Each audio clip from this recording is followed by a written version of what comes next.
Hi, everyone. Dwayne Edwards here again. I'm the founder of VMHA. And today we have another great veteran who I'll be interviewing today for our session. And so I want to give the floor over to you quickly. Who do I have with me today? Dan Furlong. Good to see you, Dwayne. Good to see you too, Dan. So Dan and I were just chatting. This is Dan and I's first time actually visually seeing each other, though we've spoken on the phone. Man, it feels like at least 10 to 15 times. So I recognize his voice pretty well at this point. But Dan, what was your branch of service for those that might be listening and not viewing the video? Sure. I was in the Army. Dwayne, I came in, ROTC grad, came in 1989. And then I left the service in 1996 as a captain, spent 6, 7 years in the field artillery. And then after that, I went into the corporate side of a business, mainly healthcare sales. Oh, excellent, excellent, excellent. It's always, I was actually just on a call with my business school. We are talking about, veterans and our ability to navigate the military to go into the business world and how there's some, misconceptions, maybe some insecurities, some challenges there. And it seems like you've done, a great job of having a remarkable career in service and also, doing some great things post service. So you can just touch on that a little bit for me, Dan. Yeah, sure. I actually thought I was going to stay in for 20 years. I come from a military family. That's basically what we did. We volunteered to serve, and typically the folks like my stepdad, dad, grandfather, uncles, they stayed in for 20 years. After the Gulf War, things changed with my family, and I just had a baby, and it was time to leave, to have a little bit more stability. I really had no plan. I was a political science major. I had a minor in business. I did play college baseball, ROTC guy, but beyond that, it's not like I was this highly marketable candidate out there. The funny thing is, Dwayne, is I got a phone call from actually from a couple of folks that I served with, Mm. and they said, "Hey, man, you got anything lined up right now?" I go, "No, no. McDonald's might be calling my name." They said, "Hey, listen, you need to come on over here and join us at Pfizer Pharmaceuticals." Mm. I said, "Pfizer Pharmaceuticals? I don't know anything about biology, chemistry. No, don't even worry about that." Their model right now, and this was in the 90s. So starting in the 80s, 90s, and throughout some of the 2000s, their business model was hiring JMOs, junior Mm. military officers, to go out there and sell their pharmaceuticals. And they had to convince me as to, the skills and the abilities that I would bring over as an officer to selling pharmaceuticals. And sure enough, Dwayne, I interviewed a few times, and when I landed on my first team of 10, I think it was 8 out of the 10 sales representatives, to include the sales manager, we were all JMOs. It was like being back in the service again. Oh, that's awesome. Yeah. So I spent 15 years there, and then after that, I decided I wanted to try a startup opportunity. So I was recruited to basically launch a sales force doing cancer diagnostics. We ended up selling that company to Quest Diagnostics. And then I did another startup company. This was around mental health, genetic testing. And that took off. And after I think 8 years, when we were private, Myriad Genetics ended up buying us. I stayed with them. And then after a total of 28 years in healthcare sales, I decided it was time to retire and hang it up. Understood. Wow. I mean, it's just amazing how, one conversation, how that could change your trajectory. And I mean, kudos to what you said, was it who was a company? Was it Pfizer. Pfizer. Yeah. Yeah, Kudos to Pfizer at the time for recognizing the skill set and putting you in a position to be successful at the time. So that's excellent. Really love to hear those stories because so many of us, myself included, I left the service 2013, and a lot of times there's this friction of this is what I did. Well, what based on what I did, what does that translate to what I can do? And a lot of times we can restrict ourselves, right, without that's even right. realizing that. Without even realizing that. Yeah. Uh, Yeah. And, Dwayne, one thing that I really committed to do was once I ended up getting promoted and, kind of climbing, I made my focus. I really made my focus to not only hire veterans, but to mentor them once I was able to bring them on board. Because it's I share this during the DOL transition assistant program courses that I do. The same folks in the private sector that thank veterans for their service. Unfortunately, they're the same ones that don't even give them a shot. mm, Not even look at the resume because they can't figure out, what the veteran has done. And that's kind of on both our ends, the employer, but also the veteran.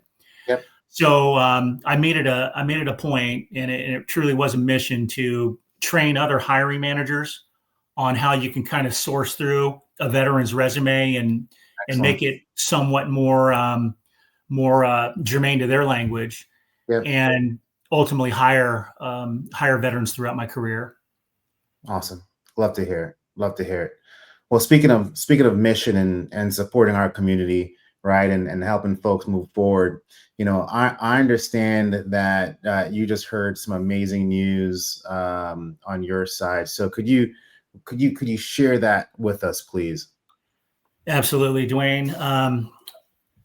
I was rated at a 30% mental health rating. I finally filed my first claim in 2019, and I got out Mm, in '96.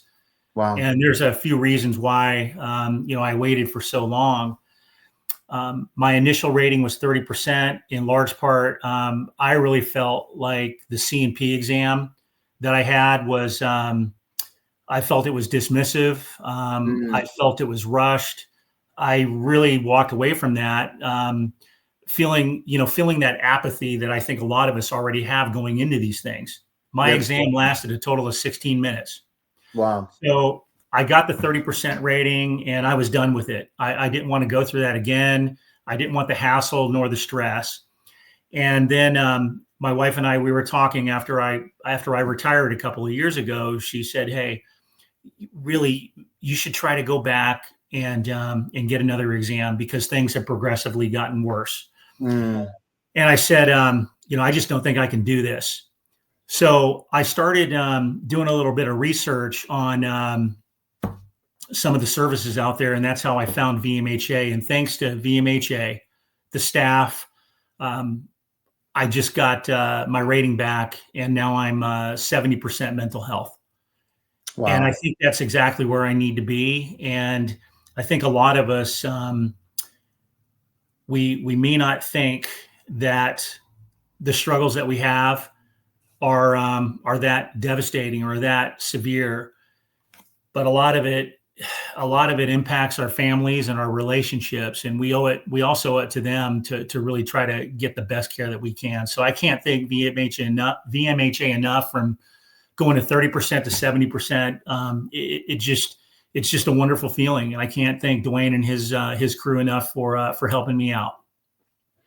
Love that, Dan. I appreciate that. I think we may have cut out for a brief moment there. Would you mind repeating the part? I heard you say, we owe it to our families, and then it looks like it timed out for a minute. Can you kind of finish that statement for us? Sure.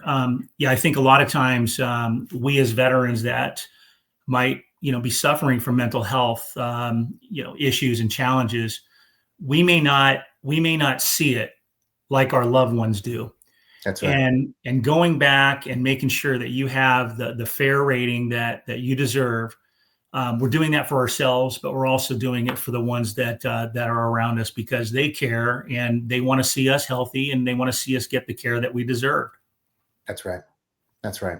No, that's such an excellent point, Dan. Well, and so I mean, so many things that you touch on there. One, it's amazing you had, a partner who loves you and was able to kind of nudge, to kind of get you going that direction again. We know many of us, we need, more than one nudging, over the years to kind of move Right. forward. And then you touched on the challenges of the CMP exam and how unfortunately many of us have had poor CMP exams. And a lot of times because of that, you just kind of give up, walk away. So, that's a system. I'm going to move away from that. And then, I think there's another thread I want to pull here, which I really love, like your situation, because I think so many of us are socially functioning, and are quote unquote successful by societal standards, right? From the external looking in, you'd say, hey, Dan, had a great job, he's retired. But very few people understand what that truly means to live in your skin with your family in your house. And it's just, there's a perception and there's reality, right? And so many of us are in this place where we're afraid to like adjust people's perception. And we suffer like internally. So I think kudos for you for saying, you know what? No, I'm going to move forward and figure this out because, I want to make sure I'm getting the care and support that I need. And I want to have a fair and accurate rating. Right. And so, Right. which is so crucial, so crucial. Yeah. For our fellow veterans out there, brothers and sisters, does not matter which branch you are in. Doesn't matter if you deployed or not. Doesn't matter if you were on the front lines taking enemy fire or you were back more in a logistical role. Everybody has their own experiences, and I just encourage everybody to not go at this alone. And Dwayne and his team with VMHA, this is your foxhole buddies right here. These are your supporters, these are your advocates, and these are the people that are going to help you get through what most, I would say, can be a really stressful time dealing with mental health. And I wish I would have done that the first time around, but I did it the second time around, and I just encourage others to do the same thing and get support, get people in your camp to help you get the rating that you truly deserve. Really appreciate you saying that, Dan. Something you touched on. There's so many options out there, right? There's so many companies, jumping on this, claim support bandwagon. I feel like there's a new company every day, saying, hey, veterans, we're gonna help you get the benefits you deserve. And they have, commercials and stuff going on. Now, you did research, right? I'm sure you stumbled upon a few different companies. What made you choose VMHA versus, some of the other folks you were looking at? Yeah, absolutely. And I did quite a bit of research, Dwayne. I was down to 3 different organizations to include VMHA. But here's really what led me to go with Dwayne and his amazing crew. First and foremost, Dwayne is the owner along with his wife. Dwayne is a veteran. Dwayne's a former Marine. He got out as a captain. So right off the cuff, I know that there's a camaraderie there, and I know there's a sense of just there's an innate willingness to help each other out.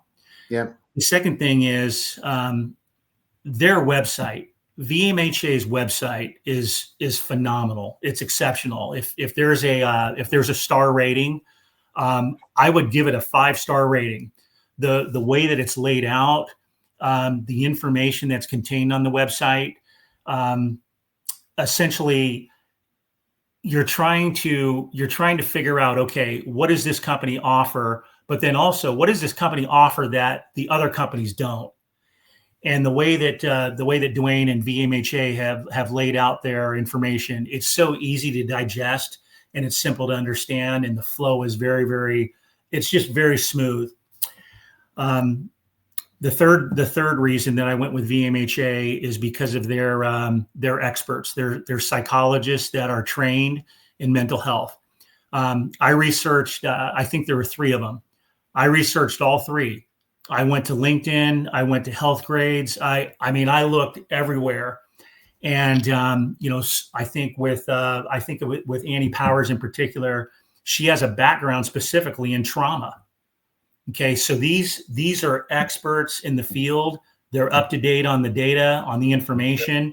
And you've got to have these types of folks that are able to make your experiences relatable to symptoms and make it basically legitimate.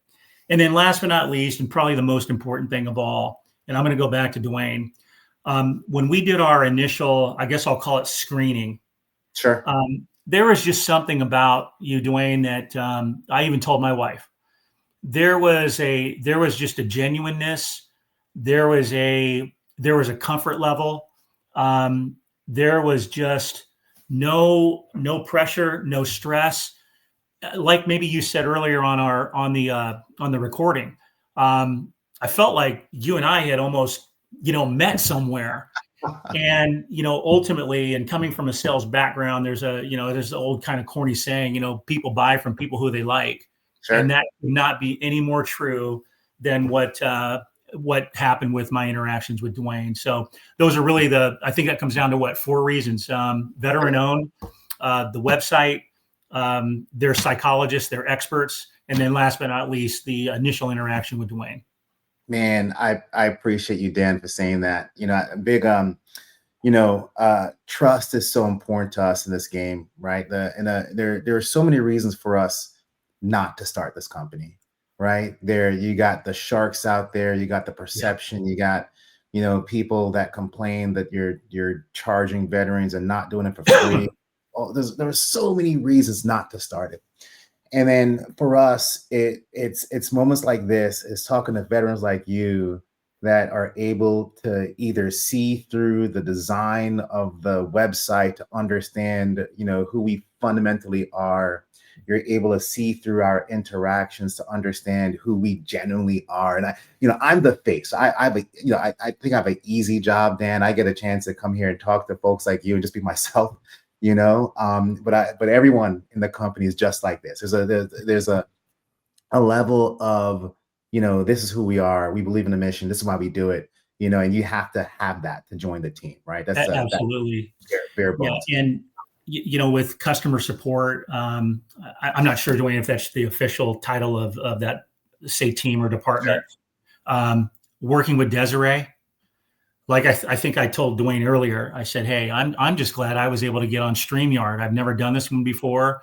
I was kind of always the the joke of, okay, so Dan, can you get on the webinar? Does he really know how to do that? And I'll tell you, just setting up my portal, for example, okay, your secure portal through VMHA.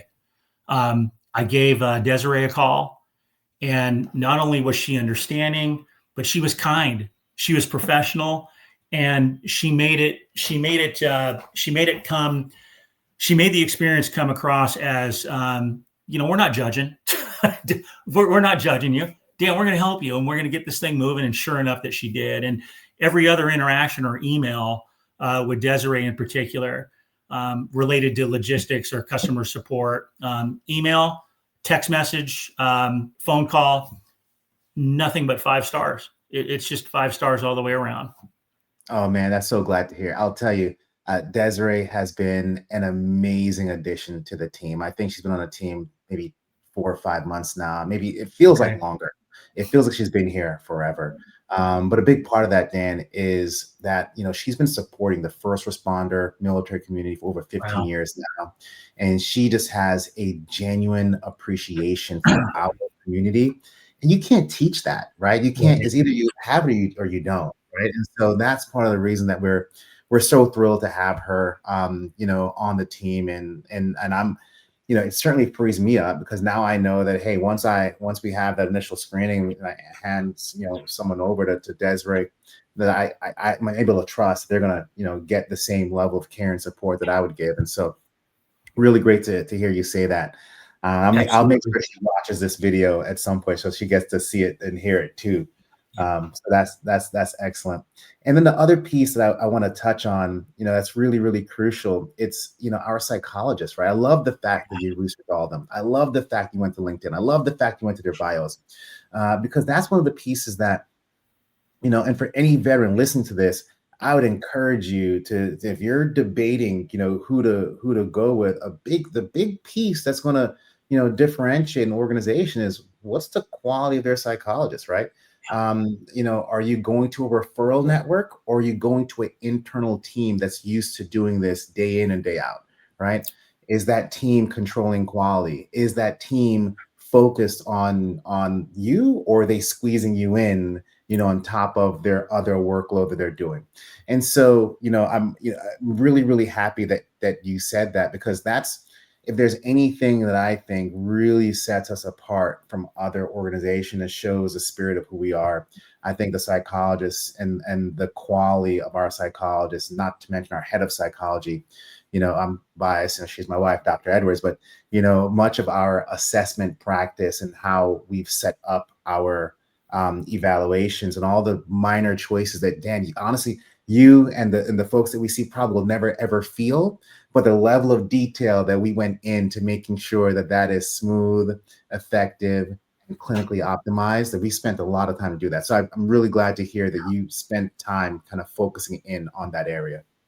Yeah, absolutely. I had the good fortune to have my interview with Dr. Powers, and I have no doubt that if I would have been assigned or scheduled with any of the staff, the experts rather, it would have been the same outcome.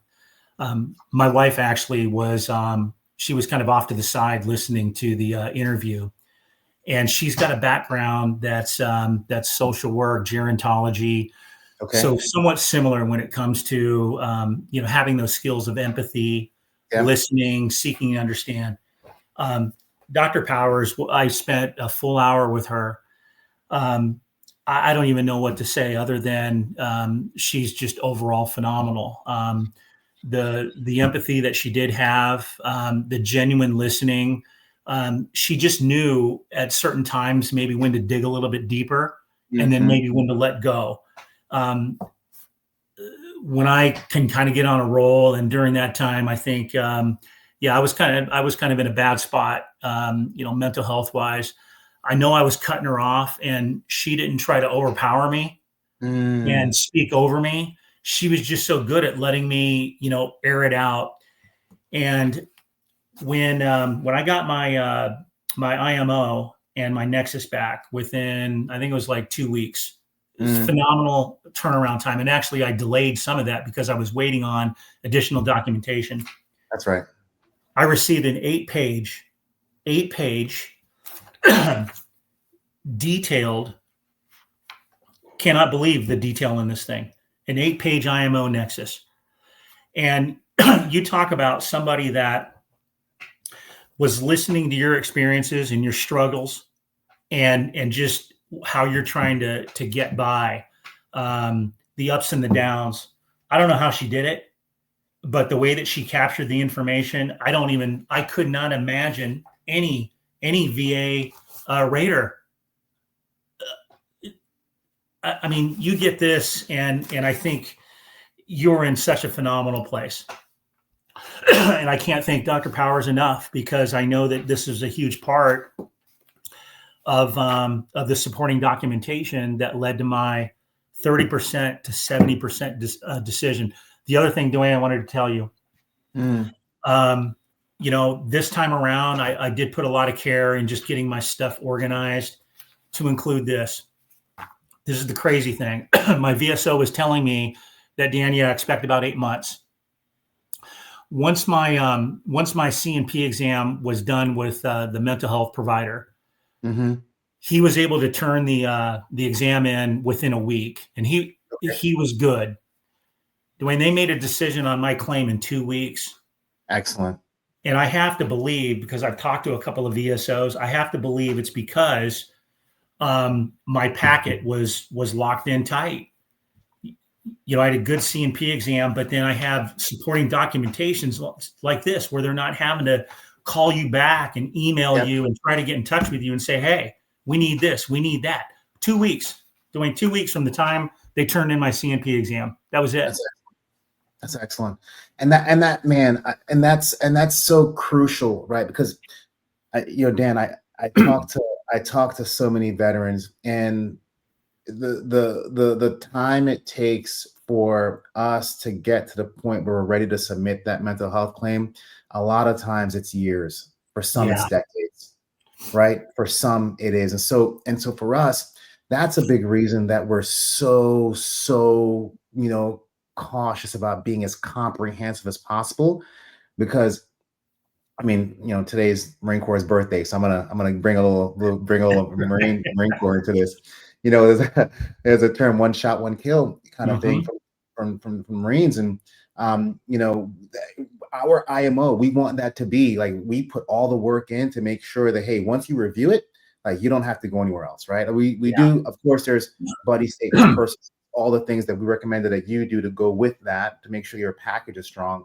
But that's so important. So we know how long veterans have taken, how many issues we've had, how long we've been underrated, right? And so once we got to this point, it's like, no, we're gonna help us march forward and do it as effectively and efficiently as possible. And I'll give us a little Marine Corps knife hand, because today's Semper Fidelis.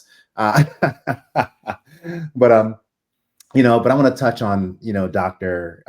Annie Powers. She's been with us now for over a year. She's been with us. That's right. In fact, it'll be close to 2 years. In the spring, and she's just remarkable, Dan. I'm not surprised to hear that. She is. We call her one of our OG psychologists, because when we first started this company, she was one of our first hires on, and I'm just thrilled to have her, and thrilled about the experience that she creates, and just so good at her craft she is. A few months ago, she was served a board certification, which is a really, really big deal, really, really big deal. And so I remember her sharing that with us and how excited we were for her, but more importantly, just her commitment to her craft, right? That things like certifications kind of signal, but really it's the experience that our clients have that shows that commitment, right? That's where it sets us apart, and that's where it sets her apart, rather, in terms of what she's delivering for our community. Yeah.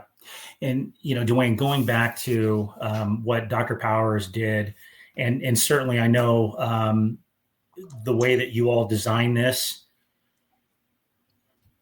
basically this is laid out like a DBQ. I didn't really connect those dots until after a couple of times I read it. And then I'm looking at my previous DBQ, and I'm going, okay, this isn't a DBQ per se. It's an IMO and a nexus, but the way it's laid out, it flows like a DBQ. And for the veterans out there that haven't gone through this, the DBQ is what the CNP examiner submits. And so all we're doing is, with an IMO and a nexus like this, we're making the job as easy as possible for that rater, so they can go ahead and rate you appropriately and then move on to the next person. One other thing I wanted to touch on, Dwayne, that you had mentioned. This was a deciding factor as well. The 3 psychologists that are at VMHA, they are in-house. And the 2 other companies, along with I would say the majority that I spoke to or researched, they resource all that stuff out. And the first thing that I can think of is, okay, this almost feels like a CNP exam. You have your VA who's now going to assign you to some stranger, okay, to do an examination on you. And that's kind of what it felt like to me, is you're just going to go ahead and send this off to somebody, probably moonlighting or doing some part-time gig to collect another, a little bit of cash. No, I'd rather have somebody in-house who has some ownership into the company and wants to make the company's brand as strong as possible, because they're part of it. That's right. That's right. That accountability piece is so crucial, right? And for us, when we first started this organization, Akil and I, it was really important for us to create a veteran-centered experience, right? And so every choice that we've made um, has to connect with creating a veteran-centered experience. And so for us, it was never an option to have a referral network. That was never an option because we have to be able to control the experience, right? And so we have to be able to control, hey, when Dan calls in, I need Dan to speak to someone that wants to talk to Dan every single time. When Dan is sitting with a psychologist, I need that psychologist to be remarkable and to create a great experience for Dan and for whomever every single time, right? When Dan gets his documentation, I need that to be on point, sharp every single time. So those are the reasons that we've made choices like, hey, in-house psychologist, hey, we've invested in technology to streamline, some of the documentation, things like that. And we've hired, people that are passionate about this work like Desiree. Yeah. Those are the choices we've made to make sure that we can deliver on that veteran-centered experience. I'll be honest with you, Dan. Initially, I tried to sell that because I thought, because for me, it's so important, right? Because I know if I put my 10-year hat on, right, not my immediate sales hat, my 10-year hat says, hey, I need veterans to have a great experience with a mental health provider so that they can then choose to be able to seek treatment and move forward in their journey long term, right? And so I'll be honest with you, that's the real reason we started VMHA. We wanted to create better experiences. Now, what I've learned is that you can't always package and frame that from a sales standpoint, right? And so, I don't necessarily lead with that, but that's what's behind, us, and that's the spirit of who we are. And so it Yes. means a lot to me that you experience that, because yes, what we do, we get your accurate benefits, but really, I want you and everyone else that comes through here to be able to seek whatever treatment is appropriate for you so that you can move forward in a way that increases your quality of life. And that's our long-term goal. That's right, Dwayne. And veteran-centric. So here's an example of that. So for the folks that are listening, veteran-centric to me means there's a collaboration, so to speak. Like, this is a team. This is not me and you. This is not owner and customer. No, it's a collaboration. And I'll tell you, I've texted Dwayne, I've called Dwayne, not so much email, but usually it's text or a phone call. Yeah. Saturdays, there's been a couple of Saturdays, and he gets back to me. After hours, gets back to me. Part of the collaboration is that sort of openness where, you know what, I could wait till Monday, but no, I feel very comfortable texting Dwayne right now at 8:00 on Saturday. It's his choice as to whether he's going to get back to me or not. It's no skin off my back, right? And he does. Yep. The other part of the collaboration too is that when you get your IMO back, and if you've got 8 pages like I do, there's a lot of detail. Before anything's finalized, they want your feedback. Dwayne and Dr. Powers and whoever the psychologist that you might be working with, they want your feedback. It's not just here it is, now pay my money and then go away. No. And I'll tell you, talking to a few of these different companies and doing research, I think, Dwayne, you used the word shark. Another term I heard was a nexus mill. I think that's the term that my VSO uses. That's right. Stay away from these nexus mills. And I think like anything else, you'll figure it out, for the folks that are going to do some research. One of the things that I saw or heard rather was within the first conversation, 5 minutes maybe, they're already saying, yeah, I have no doubt that we're going to get you to 90%. You haven't even heard my story. How can you say that? So you just gotta be careful, be thorough. That's right. And do your research. That's exactly right. And it's really important to us. We're not adversarial with the VA, right? In fact, we view our relationship as collaborators with them. And you can say what you want to say about the challenges there. And, it's a large organization and it's not perfect. And I think we've made some progress and we need more progress. But when it comes to the ethics that we're not going to compromise, right? Like we're just not going to do it, right? That's important because, if we compromise those ethics, then we can't support our community long-term, right? And so that's, our 10-year, 20-year hat on. It's where we're going to be to be able to continue to support our community. And I think what we do, we have our pre-screener up on our website, our quiz. That's right. And so a lot of times when folks, by the time we have the conversation, if you've already done the quiz, yeah, we have a good idea as to whether we can help.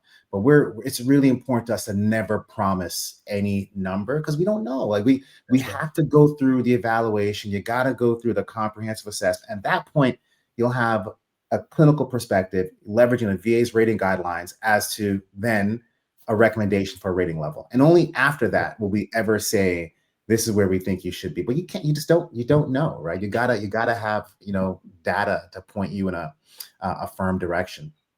Yeah. And Dwayne, on that point, when I was looking through my IMO, I think it took me, I don't know, maybe this took a little bit longer, but the way it's also written towards the end, the summary statements, or there's a section towards the back, it actually mirrors the different percent ratings on the DBQ, I believe. That's right. And so now you've got a psychologist through VMHA, an expert. After it's all said and done, they're now able to identify essentially where they think you fall, without actually saying it, say, in a paragraph. I don't know if that makes any sense. It just looks more professional and more clinical when you're actually following the format of the DBQ.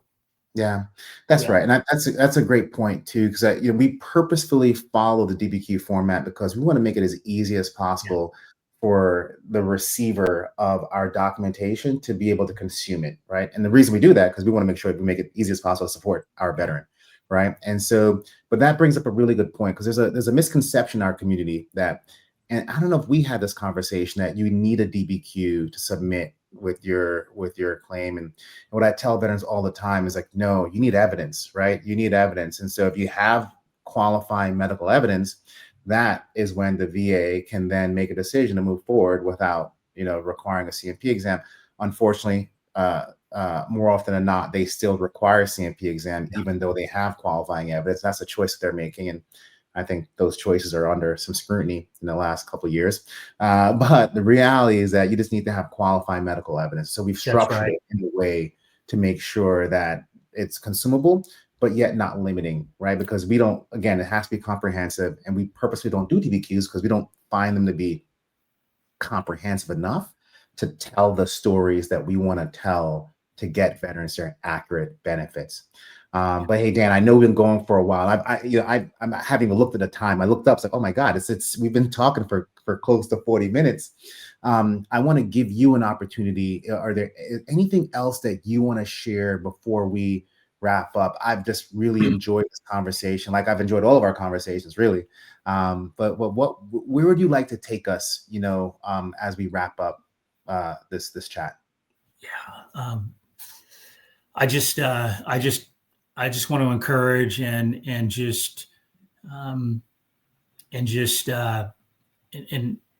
I want to encourage all of our fellow veterans out there, to get the help that they need, whether it's mental health, whether it's migraines, whether it's busted up knee, whatever it may be. Yep. Don't wait around like me. I got out in 96 and I didn't file my first claim until 2019.